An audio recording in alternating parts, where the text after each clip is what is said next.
Dalam nama Bapa dan Putra dan Roh Kudus. Amin. Semoga rahmat Tuhan Yesus Kristus, cinta kasih Allah, dan persekutuan Roh Kudus selalu beserta kita sekarang dan selamanya. Bapak, Ibu, saudari-saudari yang terkasih dalam Yesus Kristus, berbicara tentang iman itu kita berbicara bukan hanya berbicara tentang kita mencintai Yesus atau mencintai Tuhan, tapi benar-benar kita mencintai Allah Tritunggal yang Maha Kudus itu dan melaksanakan segala tindakan kasih yang dilaksanakan oleh Kristus dan mencintai sesama. Di tempat ini mungkin ada yang masih merasa menderita. Di tempat ini mungkin masih ada yang susah bersuka cita. Di tempat ini mungkin masih ada yang merasa tidak terima dengan perlakuan terutama oleh oknum aparat atau keluarga dan sebagainya. Sebenarnya yang paling menderita itu adalah orang terdekat kita, suami, anak, kemudian orang tua, saudara-saudari. Ya. Sering saya melaksanakan dialog, yang paling menderita itu mereka. Bahkan mereka sampai menghapus nama ya, saudara-saudarinya atau anaknya berada di tempat ini, supaya tidak ditanya. Dan sebenarnya beban moral ke mereka yang paling berat.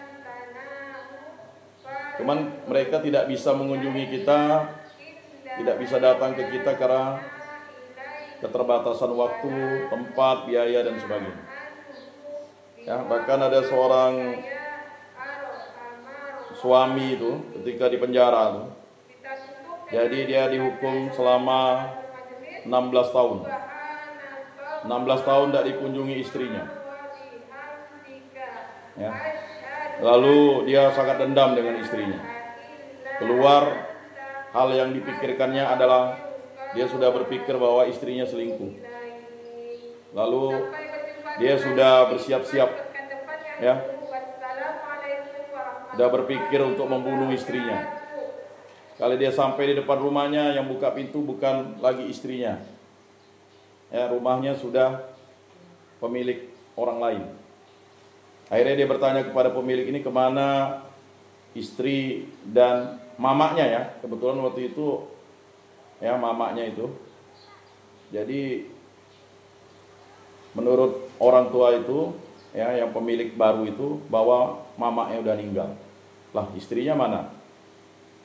Nah, istrinya itu katanya waktu itu ya sudah pulang kampung. Nah, disitulah akhirnya dia baru sadar, ya, bahwa dia sudah meninggalkan ibunya dalam keadaan susah meninggal. Ibunya meninggal karena memikirkan dia. Lalu orang itu bercerita bahwa istrinya itu mengandung, ya. Dia baru sadar bahwa ketika dia di penjara tuh istrinya sudah hamil 6 bulan. Baru dia tahu, wajar saja istrinya tidak bisa mengunjungi dia, kan. Akhirnya dia bertanya kepada ketua RT sampaikan, oh dia pindah nih katanya. Tapi lebih bagus tanya kepada keluarga terdekatnya di desa sebelah. Ditanya di mana. Akhirnya ketemu alamatnya, rupanya dia tinggal di suatu pematang sawah. Ya, rupanya dia berkuli dengan orang.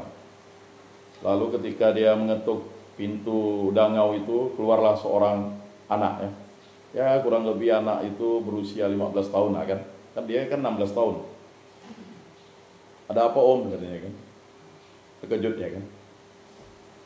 Dia memandang anak itu mukanya mirip dia, kan.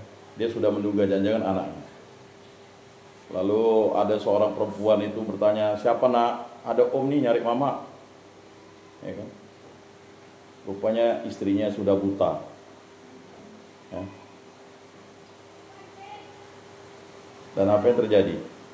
Ya, si suami itu yang merencanakan kejahatan menjadi hancur lebur kejahatannya karena melihat tindakannya yang tidak manusiawi. Begitu juga kita. Apakah kita sadar bahwa kita berada di tempat ini, ya, membuat penderitaan bagi banyak orang? Nah, kesadaran itulah yang dibangun. Penderitaan untuk suami kita, untuk orang tua kita, anak-anak kita, ya. Ada seorang bapak baru keluar kemarin, ya.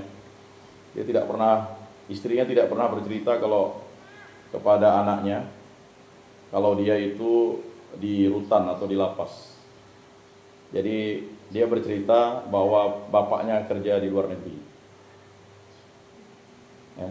Ya puji Tuhan udah keluar ya, kurang lebih hampir mau 13 tahun ya. Jadi ya kurang lebih 9 tahun begitulah.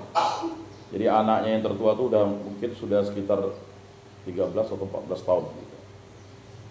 Jadi anaknya tidak tahu kalau bapaknya di situ. Nah, kenyataan-kenyataan seperti itu, apakah kita tidak memikirkan orang-orang yang mencintai kita? Itulah refleksi terpanjang kita di tempat ini.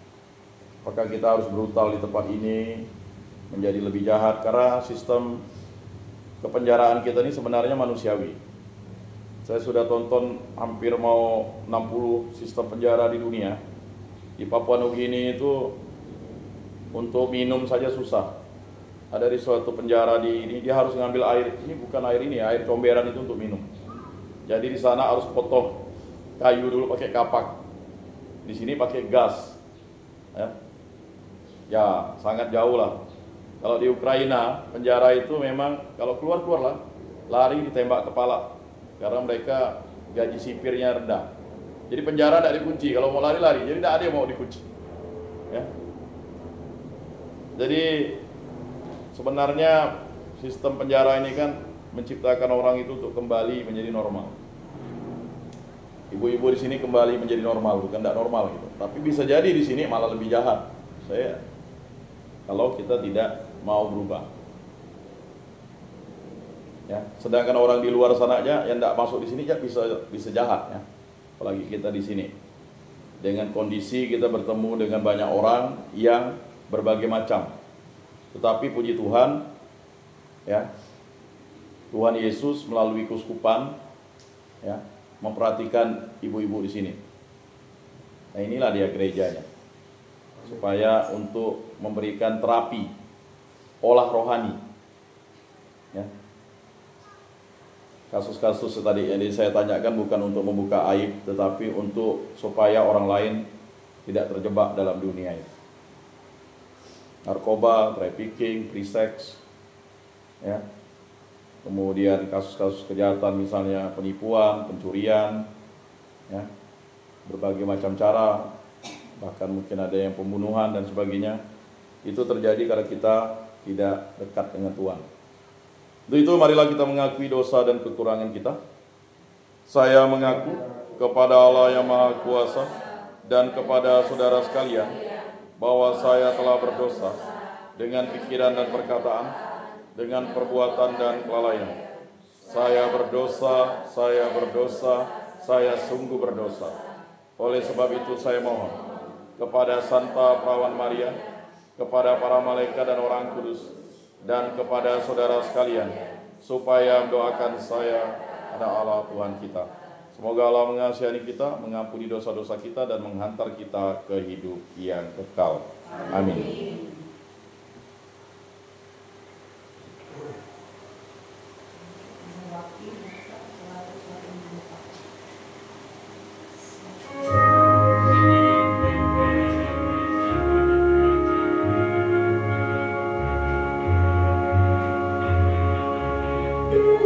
Kasihani kami, Kristus kasihani kami. Tuhan kasihani kami, Tuhan kasihani kami. Yesus Kristus Putra Bapa, kasihani kami. Imam Agung Menentara, dengar doa kami. Tuhan kasihani kami, Kristus kasihani kami. Tuhan kasihani kami, Tuhan kasihani kami. Yesus Kristus Juru Selamat,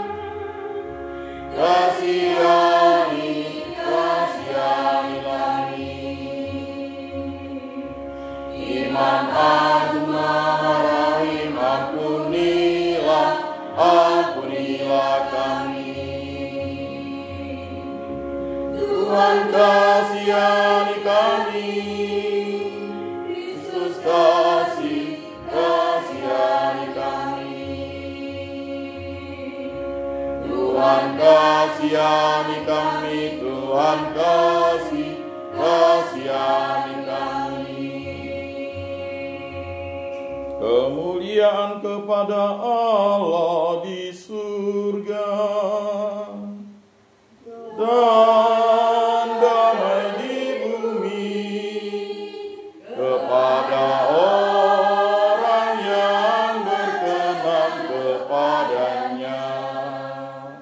Kami memuji Dikau, kami memuji Dikau, kami menyembah Dikau, kami menyembah Dikau, kami memuliakan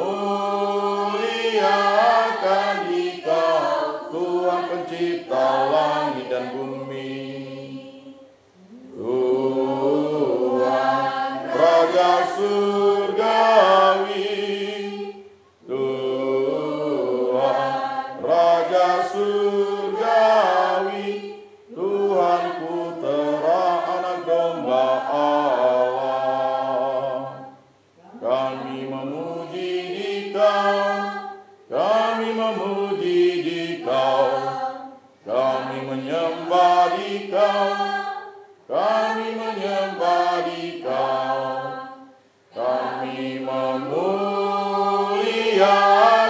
Dikau, Tuhan pencipta langit dan bumi. Bagimu Allah Tritunggal, Bapa, Putra dan Roh Kudus, hormat, syukur, puji selama-lamanya.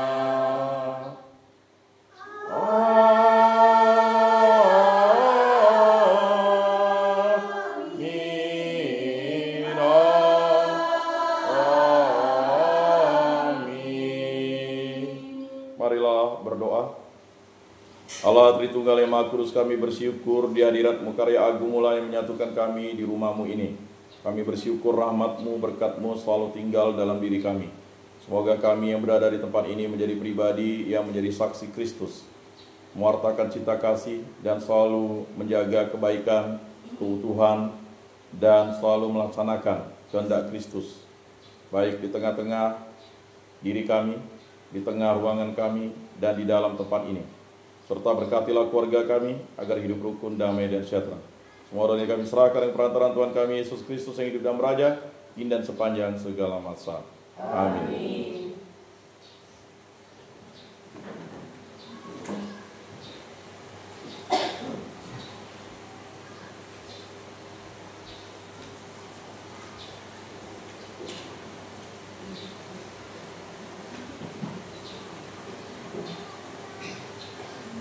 Bacaan pertama, bacaan dari kitab Rut, bab 1 ayat 1 sampai dengan 22. Pada zaman para hakim pernah terjadi kelaparan di tanah Israel. Maka pergilah seorang dari Betlehem Yehuda, Elimelek namanya, beserta istrinya dan kedua orang anaknya ke daerah Moab untuk menetap di sana sebagai orang asing. Kemudian meninggallah Elimelek suami Naomi, sehingga Naomi tertinggal dengan kedua anaknya. Kedua anaknya itu lalu mengambil wanita Moab. Yang pertama bernama Orpa, yang kedua bernama Rut. Dan mereka tinggal di situ kira-kira 10 tahun lamanya. Lalu matilah pula kedua anaknya, sehingga Naomi kehilangan suami dan kedua anaknya. Kemudian berkemas-kemaslah ia dengan kedua menantunya, mau pulang meninggalkan daerah Moab. Sebab di daerah Moab itu Naomi telah mendengar bahwa Tuhan telah memperhatikan umatnya dan memberikan makanan kepada mereka. Orpa lalu mencium mertuanya, minta diri pulang ke rumahnya. Tetapi Rut berpaut pada mertuanya bangsanya. Berkatalah Naomi, iparmu telah pulang kepada bangsanya dan kepada para dewanya. Pulanglah juga menyusul dia. Tetapi Rut menjawab, janganlah mendesak aku meninggalkan Biskal dan tidak mengikuti engkau. Sebab kemanapun engkau pergi, ke situ pula aku pergi. Dimanapun engkau bermalam, di situ pula aku bermalam. Bangsamulah bangsaku, dan Allahmulah Allahku. Demikianlah Naomi pulang bersama-sama Rut, menantunya yang berbangsa Moab, dan turut pula, dan mereka tiba di Betlehem pada permulaan musim panen jelai. Demikianlah sabda Tuhan. Syukur kepada Allah. Mazmur tanggapan. Pujilah Tuhan, hai jiwaku. Pujilah Tuhan, hai jiwaku. Berbahagialah orang yang mempunyai Allah Yakub sebagai penolong, yang harapannya pada Tuhan Allahnya. Dialah yang menjadikan langit dan bumi, laut dan segala isinya, yang tetap setia untuk selama-lamanya. Pujilah Tuhan, hai jiwaku. Dialah yang menegakkan keadilan bagi orang yang diperas, dan memberi roti kepada orang-orang yang lapar. Tuhan membebaskan orang-orang yang terkurung. Pujilah Tuhan, hai jiwaku. Tuhan membuka mata orang buta. Tuhan menegakkan orang yang terkurung. Tuhan mengasihi orang-orang yang benar. Tuhan menjaga orang-orang yang asing. Pujilah Tuhan, hai jiwaku. Anak yatim dan janda ditegakkannya kembali. Tetapi jalan orang fasik dibengkokkannya. Tuhan itu raja untuk selama-lamanya. Allahmu, ya Sion, turun-menurun. Pujilah Tuhan, hai jiwaku.